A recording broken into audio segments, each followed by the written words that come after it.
Oh, hey there, I didn't see you. Well, you know, it's pretty cool. I've been running this 3D printed brake lever for about a year, and it hasn't broken, even like dumping the bike in the woods. But you know what's even cooler?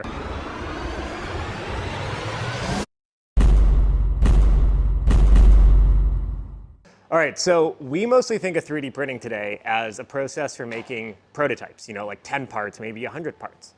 And that's a pretty hard challenge to do well.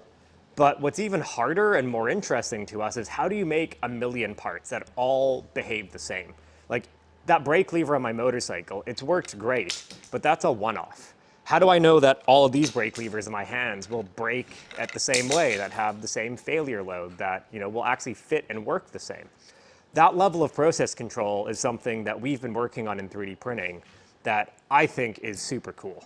And we're getting to the point now that we're approaching the repeatability of very well-established processes like die casting and CNC.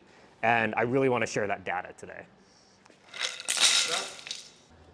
All right, so these are the 3 levers I ran on my trail this summer. Here is the OEM Honda one. It's an aluminum die casting, and we actually broke a bunch of these in our load tester just to see how strong they were, which was about 1,000 newtons. We've got an aluminum CNC design for reference, which we also tried making. This one's bent. We didn't make a new one because it was a pain in the ass, but this is our printed one. So first of all, being able to survive 1,000 newtons is really impressive. But what I'm really stoked about was being able to print like 40 of them across a dozen machines and having each one in testing break within 2 or 3% of each other in like maximum load. To do that with FDM, which is essentially like a fancy hot glue gun on a robot, I think is really cool and something unique in the world. That we can produce a printed part that has the same real world behavior that rivals very well accepted mass manufacturing processes. Okay, so here's the mess we made from repeatability testing. First place, I think, was the obvious winner. And as you guys could probably guess, it was billet aluminum parts. These guys were all milled on our Haas with brand new tooling and the same setup.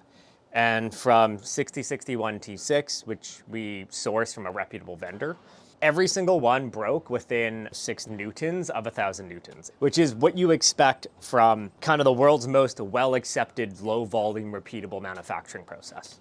The shocking thing was second place wasn't the cast aluminum parts, it was our 3D printed levers. Our printed nylon parts had a standard deviation of 16.5 newtons, and the cast aluminum parts had a standard deviation of 56 newtons, which is honestly absurd that you can 3D print, especially FDM print parts that behave that repeatably. In broader manufacturing, you generally, if you're gonna make 100,000 of something, you're not testing every single one to failure, you have no parts left, you're pulling a few of them and validating them to your design standard. And this is getting to a range that general manufacturing can start accepting. We don't really have much other 3D printing examples. We do have this PLA lever as well that we printed with one of the most popular consumer machines out there. And we just don't even have test data because the first 2 parts broke at like 50% of each other. It wasn't even worth diving down. All right, so we just talked a whole bunch about ultimate tensile strength and the repeatability of those parts, which is definitely a big part of manufacturing something at scale.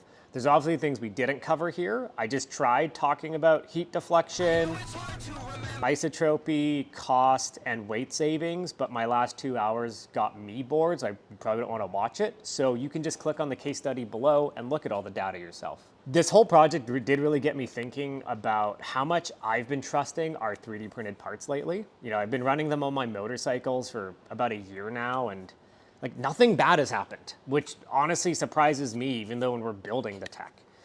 And the team's been joking about like, when are we gonna 3D print an entire motorcycle? And it's starting to feel like that might be soon.